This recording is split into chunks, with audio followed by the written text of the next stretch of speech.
நேயர்கள் அனைவருக்கும் வணக்கம். இந்த அத்தியாயம் முழுவதும் ராஜசூய வேள்வி எவ்வாறு தொடங்கியது என்பதுதான். வேள்வி காவலரான தருமரிடம் அனுமதி பெற்று எரி எழுப்புகிறார் பைலர். அதன் பிறகு சோம கொடிகளை இடித்து சோம சாறு பிழியப்படுகிறது. அந்த சாறு அனைவருக்கும் பகிர்ந்து அளிக்கப்படுகிறது. ஆம், சோமபானம்தான். 6ஆம் வகுப்பிலிருந்து 10ஆம் வகுப்பு வரை நாம் வரலாற்று பாடத்தில் படித்த அந்த சோமபானம்தான். இன்று வரை வரலாற்று புத்தகத்தில் அந்த தகவல்கள் மட்டும்தான் இருக்கின்றன. அதன் பிறகு நமது ஆராய்ச்சியாளர்கள் எத்தனையோ தகவல்கள் திரட்டி இருக்கிறார்கள். ஆனால் அவையெல்லாம் கல்வித்துறையால் அங்கீகரிக்கப்பட்டு இன்னமும் பாடப்புத்தகத்திற்குள் வரவில்லை. வேள்வி முடிந்த பிறகு அனைவருக்கும் உணவு வழங்கப்படுகிறது. இதை படிக்கும்போது எனக்கு ஒரு கதை நினைவுக்கு வந்தது. கங்கை ஆற்றை கடப்பதற்காக ஸ்ரீராமபிரான் வந்திருக்கிறார்.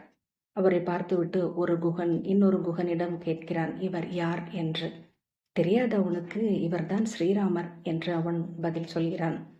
ஸ்ரீராமரா என்று அவன் கேட்கிறான். நினைவில்லையா உனக்கு? ஸ்ரீராமருடைய கல்யாணத்தில் தான் தேங்காய் அளவு லட்டு கொடுத்தார்கள், மறந்து விட்டதா என்று கேட்கிறான். ஆக வேள்வி, போர், படை, யாகம் என்பதெல்லாம் சாமானிய மக்களுக்கு இல்லை. வெண்முரசு பன்னிரு படைக்களம் அத்தியாயம் 57.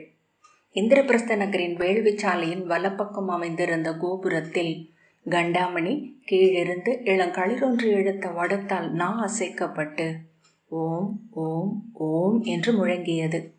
அவ்வோசையின் கார்வை நகரை நிறைத்த போது குடிகள் தெருக்களிலும் ஆலய முற்றங்களிலும் கூடி கை கூப்பி விண்ணகத்தை நோக்கி எந்தையரே, தெய்வங்களே, அருள்க என்று கூவினர்.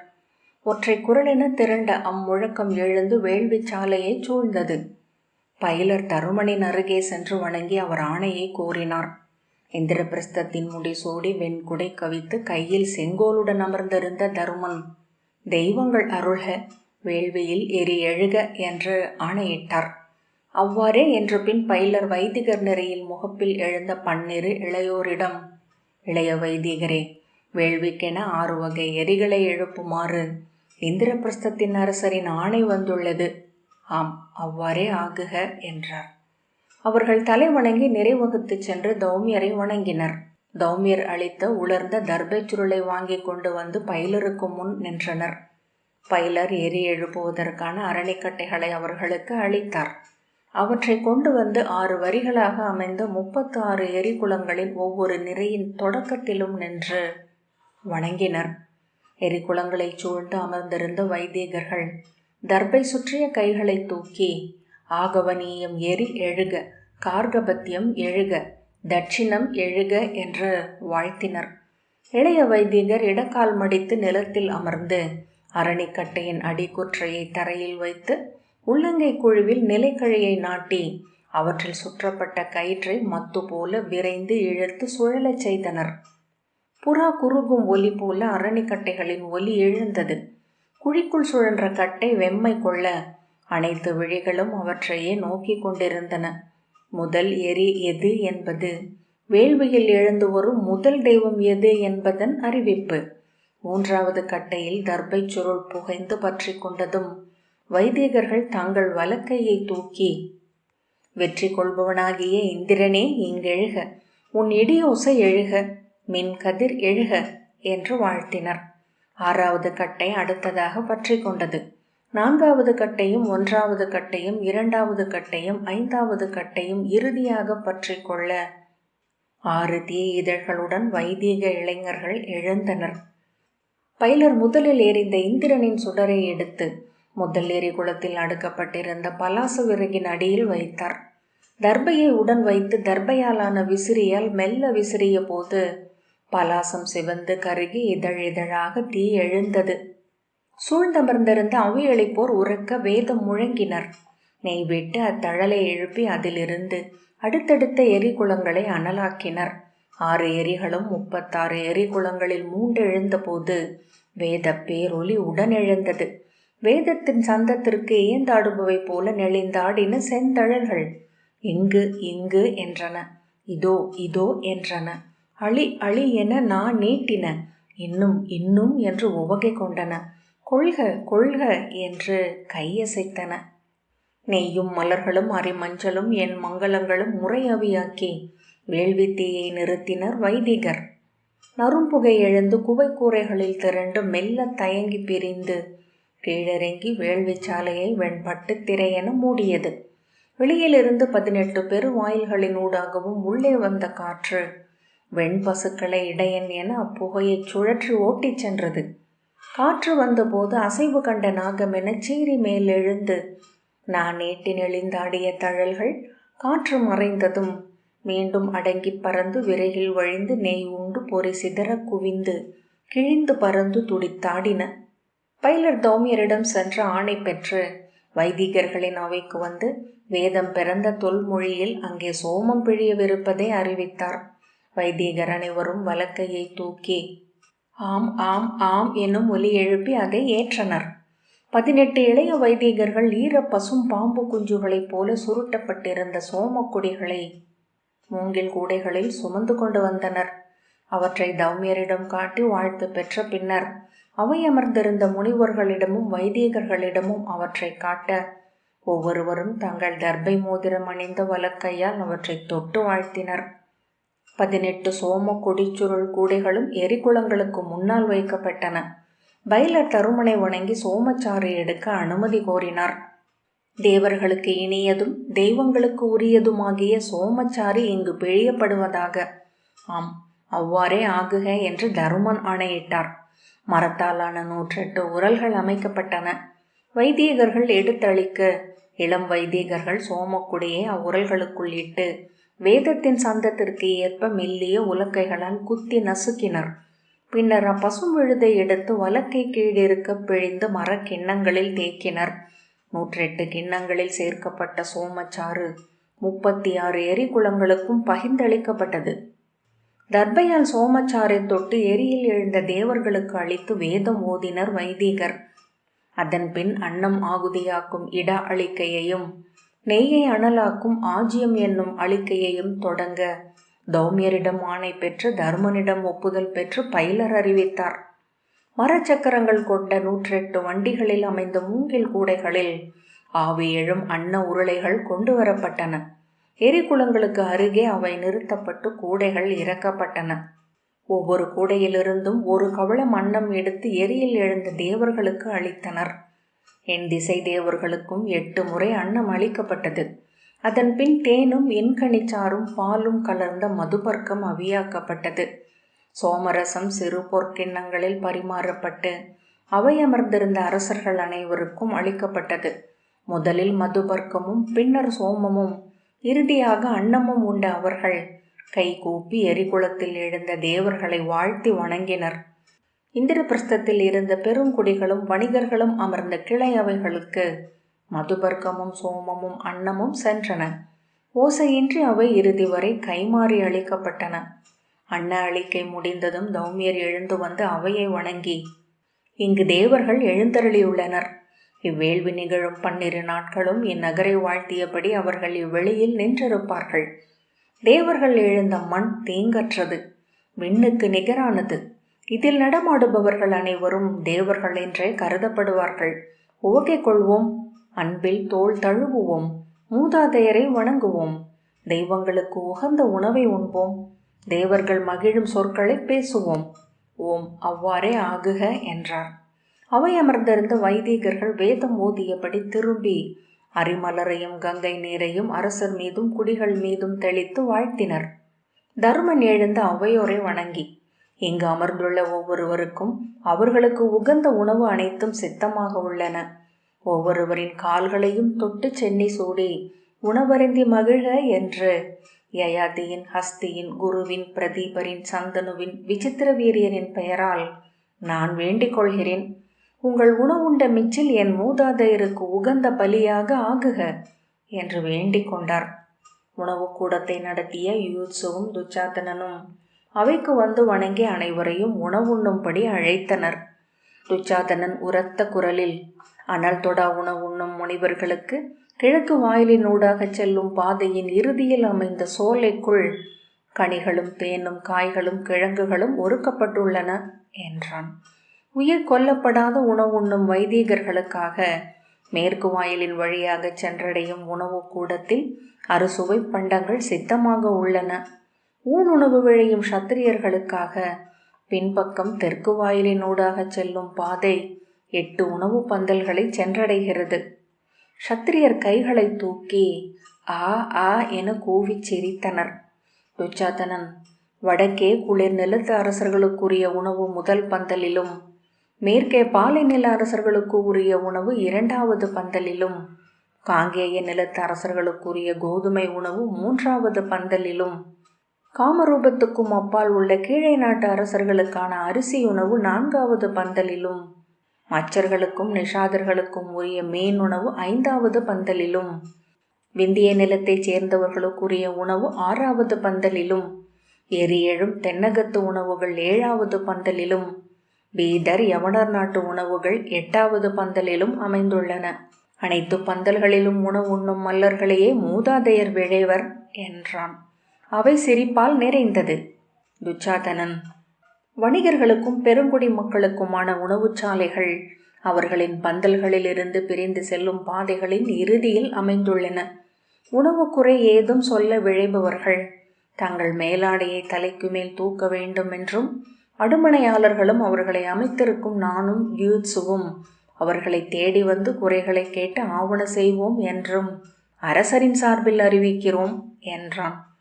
எரிகுளங்களின் முன் அமர்ந்திருந்த அவியளிப்போரின் முதல் நிறை நெய்யூற்று வேதம் ஒலித்தபடியே எழ, அவர்களுக்கு வலப்பக்கமாக வந்த அடுத்த நிறையினர் அணுகி அவர்களின் நெய் கரண்டியை வாங்கி வேதமோதியபடியே அமர்ந்தனர்.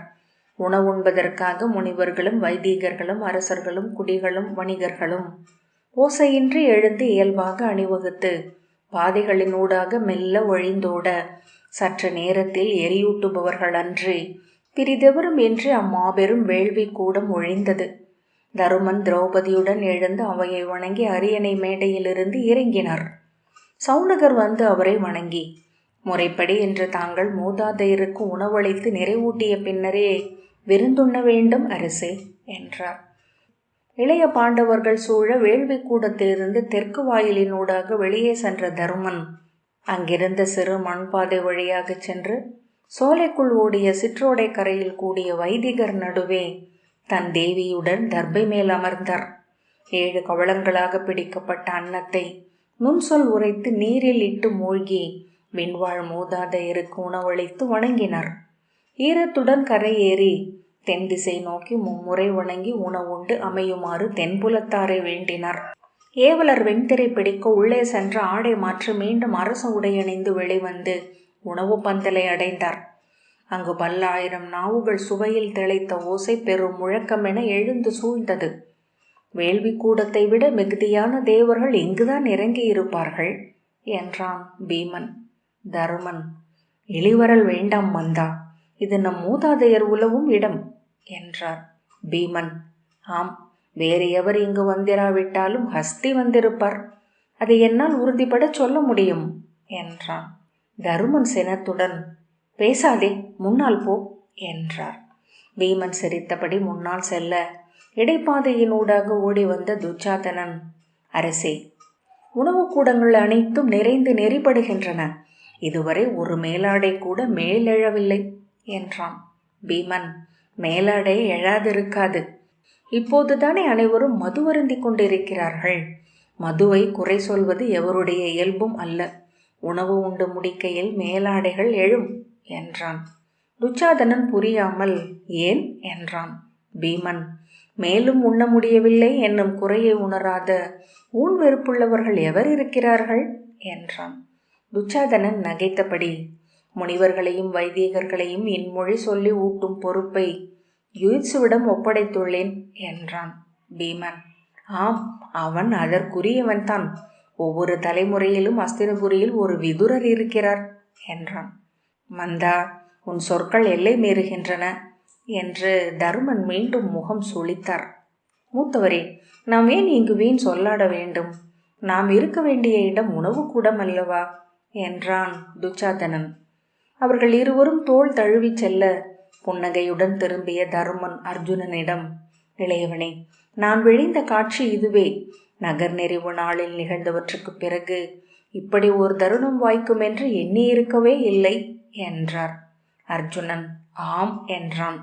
அவன் முகத்தில் புன்னகை வரவில்லை என்பதைக் கண்டு துரியோதனன் இருண்டிருக்கிறான். அருகே அங்கனும் அதே இருள் கொண்டிருக்கிறான். அதை நான் பார்த்தேன். ஆனால் இளைய கௌரவர்களும் அவர்களின் மைந்தர்களும் வந்த சற்று நேரத்திலேயே உவகை கொள்ளத் தொடங்கிவிட்டனர் என்றார் தருமன். அவர்கள் எளியவர்கள் என்றான் அர்ஜுனன். தருமன் ஆம், அவ்வெளிமையே அவர்கள் மேல் பெரும் அன்பு கொள்ள வைக்கிறது என்றார். காட்டு விலங்குகளின் எளிமை என்றான் அர்ஜுனன். தருமன் திரும்பி நோக்கி அவன் எப்பொருளில் அதை சொன்னான் என்று உணராமல் தலையை மட்டும் அசைத்தார். உணவு கூடத்திலிருந்து வெளிவந்த துர்மதனும் துச்சலனும் துச்சகனும் சுபாகுவும் பீமனை அழைத்தபடி உள்ளே நுழைந்தனர். தருமன் முதலில் முனிவர்கள் உணவு உண்ட சோலைக்கு சென்றார். திரௌபதி பெண்டரின் உணவறைகளுக்கு சென்றாள். ஒவ்வொரு குருகுலத்தையும் சார்ந்த முனிவர்களை அணுகி தலை வணங்கி இன்சொல் உரைத்து உண்டு வாழ்த்தும்படி வேண்டினார் தருமன். அவர்கள் உணவுண்ட கையால் அவன் தலைக்கு மேல் விரல் குவித்து வளம் சூழ்க, வெற்றியும் புகழும் நிறைக என்று வாழ்த்தினர். பின்னர் வைதிகர் உணவுண்ட கூடங்களுக்கு சென்றார். அங்கு காட்டு தீ பற்றி எரியும் குறுங்காடு போல் ஓசையும் உடல் அசைவுகளும் நிறைந்திருந்தன. பரிமாறுபவர்களை வைதிகர்கள் பிடித்தெழுத்து உணவை தங்கள் இலைகளில் அள்ளி கொட்ட வைத்தனர். ஒருவரை ஒருவர் கூவி அழைத்து உணவை பாராட்டியும் வசைப்பாடியும் வெடித்து நகைத்தும் உண்டனர். அர்ஜுனன் இவர்களுக்கு உகந்த வேள்வி இதுதான் போலும் என்றான். வேண்டாம், அத்தகைய சொற்களை நான் கேட்க விழையவில்லை என்றார் தருமன். என் அரசில் உணவருந்தும் ஒலிக்கு இணையானது பெரிதில்லை இளையோனே. அர்ஜுனன் வருந்துகிறேன் மூத்தவரே என்றான். நீங்கள் நால்வருமே பல நாட்களாக நிலை அழிந்திருக்கிறீர்கள். தீயதென எதையோ எதிர்பார்க்கிறீர்கள் என்றார் தருமன். இதுவரை இவ்வேள்வி வந்து சேரும் என எவர் எண்ணினீர்கள்? இது மூதாதையர் அருள். அது நம்மை இறுதி வரை கொண்டு செல்லும். அர்ஜுனன் ஆம் என்று பெருமூச்சு விடுவதைப் போல சொன்னான். தருமன் வைதிகர்களின் பந்திகளின் ஊடாக கை கூப்பி நடந்து உணவில் அமர்ந்த மூத்தவர்களிடம் குனிந்து இன்சொல் சொன்னார். உண்ணுங்கள், உவகை கொள்ளுங்கள். உத்தமர்களே, உங்கள் சுவை நாவுகளால் என் குலம் வாழ வாழ்த்துங்கள் என்றார். குறையேதும் உள்ளதோ என்றொரு முதியவரிடம் கேட்டார். ஒரு வாயும் இரு கைகளும் கொடுத்த இறைவனிடம் அன்றி பிறரிடம் சொல்ல குறைகள் ஏதும் இல்லை என்றார் அவர். அருகிலிருந்த இன்னொரு முதியவர் தன் வயிறை பற்றி அவருக்கு எந்த குறையும் இல்லை பார்த்தீர்களா என்றார். சூழ்ந்திருந்த வைதிகர்கள் உறக்க நகைத்தனர். அரசர்களின் உணவறையில் சிறு சிறு குழுக்களாக கூடி அமர்ந்து நகைத்தும் சொல்லாடியும் உணவுண்டு கொண்டிருந்தனர். மூங்கில் குவளைகளில் மதுவும் பூணுணவும் அனைத்து திசைகளிலிருந்தும் அவர்களை நோக்கி வந்து கொண்டிருந்தன. பீமனும் கௌரவர்களும் அவர்கள் நடுவே உலவி ஒவ்வொருவரையும் நோக்கி பரிமாற வைத்து கொண்டிருந்தனர். ஒரு நோக்கிலேயே பாரத வருஷத்தின் அரசியலை காண முடிகிறது என்றான் அர்ஜுனன். ஆம் என்று தருமன் புன்னகை செய்தார். தருமன் பீஷ்மரை அணுகி வணங்கி இன்னுணவு கொள்ளுங்கள் பிதாமகரே என்றார். பீஷ்மர் நான் அரண்மனை உணவு உண்டு நெடு நாட்களாகிறது. நாவு சுவை மறந்துள்ளதா என்று பார்த்தேன். இல்லை, சொல் மறந்தாலும் அது சுவை மறப்பதில்லை என்றார். தருமன் நாங்கள் உங்களை பிதாமகர் என எண்ணி இருப்பது வரை உங்கள் சுவை நாவில் அழியாமல் இருக்கும் பிதாமகரே என்றார். அவ்வண்ணம் என்றால் எனக்கு விடுதலையே இல்லை என்று பொருள் என்று பீஷ்மர் சிரித்தார். திருதராஷ்டிரர் உணவுண்ட இடத்தை அணுகிய தருமன் தலை வணங்கி உகந்த உணவு என்று எண்ணுகிறேன் தந்தையே என்றார். இருபுறமும் இரு மடைப்பள்ளியர் நின்று உணவை அள்ளி பரிமாற இரு கைகளாலும் கவந்தன் போல பேருருளையை உருட்டி வாயிலிட்டு பற்கள் அரைப்பட மூச்சிறைக்க உண்டு கொண்டிருந்த திருதராஷ்டிரர் அவர் குரல் கேட்டு தலையை சற்றே சரித்து உண்கையில் பேசுவது என் வழக்கமல்ல, இருப்பினும் இந்நல்லுணவுக்காக உன்னை வாழ்த்துகிறேன் என்ற பின் செல் என்பது போல கையசைத்தார். மீண்டும் தலைவணங்கி அகன்று புன்னகையுடன் தருமன் துரியோதனனை அணுகினார். அவன் அருகே அமர்ந்திருந்த கர்ணன் மெல்லிய குரலில் அரசர் என்றான். துரியோதனன் திரும்பி பார்த்து மீசையை நீவியபடி புன்னகைத்தான். அஸ்தினபுரியின் அரசே, இவ்வேள்வியில் தாங்களும் அன்னம் கொள்ள வந்தமைக்காக பெருமை கொள்கிறேன் என்றார் தர்மன். துரியோதனன் நன்று என்று மட்டும் சொல்லி விழி திருப்பிக் கொண்டான். கர்ணன் நல்லுணவு அரசே என்றான். தர்மன் அவர்கள் மேலும் ஒரு சொல்லேனும் சொல்வார்கள் என்று எதிர்பார்த்தவர் போல நின்றார். அவர்கள் விழி திருப்பவில்லை. தருணம் அறிந்த அர்ஜுனன், பகதத்தர் அங்கு உணவுண்கிறார் மூத்தவரே என்று தருமனை மெல்ல தொட்டு சொல்ல, தருமன் அவர்கள் இருவருக்கும் தலைவணங்கி பகதத்தரை நோக்கி சென்றார். திருதராஷ்டிரரை போலவே கால்வெறி தமர்ந்து இரு ஏவலரால் பரிமாறப்பட்டு படைக்கல பயிற்சி கொள்பவர் போல உணவு கொண்டிருந்த பகதத்தர் தொலைவிலிருந்தே அரசரை நோக்கி, இந்திரபிரஸ்தம் இனி முதன்மையாக உணவுக்கென்றே பேசப்படும் தருமா என்றார். தருமன், அவ்வாறே ஆகுக மூத்தவரே, அன்னத்திலிருந்தே அனைத்தரங்களும் என்றல்லவா நூல்கள் சொல்கின்றன என்றார். கூடி அமர்ந்து உண்டு கொண்டிருந்த பலராமரையும் வசுதேவரையும் சல்யரையும் சென்று பார்த்து முகமன் சொன்னார். சவுனகர் வந்து அவர் அருகே நின்று ஒவ்வொரு அரசரையாக நினைவூட்டி அழைத்து சென்று ஊன் முகமன் சொல்ல வைத்தார். பின்னர் குடியவையிலும் வணிகரவையிலும் சென்று கை கூப்பி அனைவரையும் உண்டு மகிழும்படி வேண்டி முகமன் உரைத்தார். உணவு முதற்பந்தி முடிந்ததும் அனைவரும் எழுந்து கை கழுவச் சென்றனர். நீர்த்தொட்டி அருகே நின்று முதலில் வந்த வைதீகர் கை கழுவ தருமனே நீரூற்றி அளித்தார். பின்பு வைதீகர் உண்ட பந்தலுக்குள் நுழைந்து முதல் 12 எச்சில் இலைகளை அவரே தன் கைப்பட எடுத்து வணங்கி தன்னை தொடர்ந்து வந்த ஏவலரின் கூடையில் இட்டு வணங்கினார். ஒவ்வொரு பந்தியிலும் சென்று முதல் 12 எச்சில் இலைகளை எடுத்து அகற்றினார். ஏவலருக்கான பந்தியின் எச்சில் மீதாக ஓடிய ஒரு சிறு கீரியை கண்டு அவர் சற்று விலக, கீரி என்றான் அர்ஜுனன். ஏவலர் அதை ஓட்டுவதற்காக ஓடினர். வேண்டாம், அது தேவனோ தெய்வமோ நாம் அறியோம் என்று தருமன் சொன்னார். பழி சூழ்ந்த தேவனாக இருக்கும் அரசே, இரவலர் உணவுண்ட மிச்சிலில் புரள்வது பழி போக்கும் என்று சொல்வதுண்டு என்றார் உடன் வந்த அடுமடையர். அவர் புன்னகையுடன், இந்த அனைத்து மிச்சில் இலைகளிலும் மும்முறை புரள விழைகிறேன் நாமரே என்றார். அவர், நல்லுழி என்பது கருவூலச் செல்வம் போல எத்தனை சேர்த்தாலும் பிழையில்லை என்றார். 8 பந்திகளிலாக வேள்விக்கு வந்த 10,000 பேரும் உணவுண்டு முடித்தனர். பீமன் வந்து தருமனிடம், மூத்தவரே, இனி தாங்கள் உணவருந்தலாம் என்றான். நீ உணவருந்தினாயா என்று தருமன் கேட்டார். இல்லை மூத்தவரே, தாங்கள் உணவருந்தாது நான் உண்ணலாகாது என்பது முறை என்றான். தருமன் விழிகளைச் சுருக்கி, நீ உண்மையிலேயே உணவருந்தவில்லையா என்றார். உணவருந்தவில்லை என்றே சொல்ல வேண்டும். ஆனால் ஒவ்வொரு உணவும் உகந்த முறையில் அமைந்திருக்கிறதா என்று சுவை பார்த்தேன். அதை உணவுண்டதாக சொன்னால் அவ்வாறும் சொல்லலாம் என்றான். தருமன் மெல்லிய புன்னகையுடன், எத்தனை கலங்களில் சுவை பார்த்தாய் என்றார். பீமன் அவர் விழிகளை தவிர்த்து, இங்குதான் பல 100 கலங்கள் உள்ளனவே என்றான். தருமன் புன்னகையுடன் அருகே நின்ற நகுலனை பார்க்க அவனும் புன்னகைத்தான். அமரலாமே என்றார் நாமர். இல்லை, சென்று கேட்டு வருக, ஒருவரேனும் பசியுடன் இருக்கலாகாது என்றார் தருமன். இந்திரபிரஸ்தத்தின் ஏவலர்களும் அமைச்சர்களும் வேள்விச்சாலை சூழலின் ஒவ்வொரு மூலையிலும் சென்று, எவரேனும் உணவுண்ண எஞ்சியிருக்கிறீர்களா என்று கூவி அலைந்தனர். நகரில் அனைவரும் உணவுண்டு விட்டார்களா என்று அறிவதன் பொருட்டு ஒவ்வொரு தெருவிலும் ஒவ்வொரு சிற்றமைச்சர் மேடை ஏறி, அனைவரும் உண்டு விட்டீர்களா என்று மும்முறை வினவினர். அனைவரும் உண்டாகிவிட்டது என்று அறிந்ததும் தம் இடையிலிருந்த கொம்பை எடுத்து ஊதினர். நகரெங்கும் இருந்து கொம்போசைகள் ஒன்றுடன் ஒன்று தொடுத்து கொண்டு பறவை கூட்டங்கள் போல வேள்வி சாலையை அடைந்தன. அர்ஜுனன், அரசே, நகரில் உணவுண்ணாதவர் எவரும் இல்லை என்றான். நன்று என்று கை கூப்பியபடி தருமன் எழுந்து சென்று உணவுண்பதற்காக பந்தியில் அமர்ந்தார். திரௌபதியும் பிற அரசியரும் பெண்களுக்கான தனியறையில் உணவருந்த அமர்ந்தனர். தர்மனுக்கு இரு பக்கமும் அவன் உடன் பிறந்தோர் அமர துச்சாதனனே உணவு பரிமாறினான்.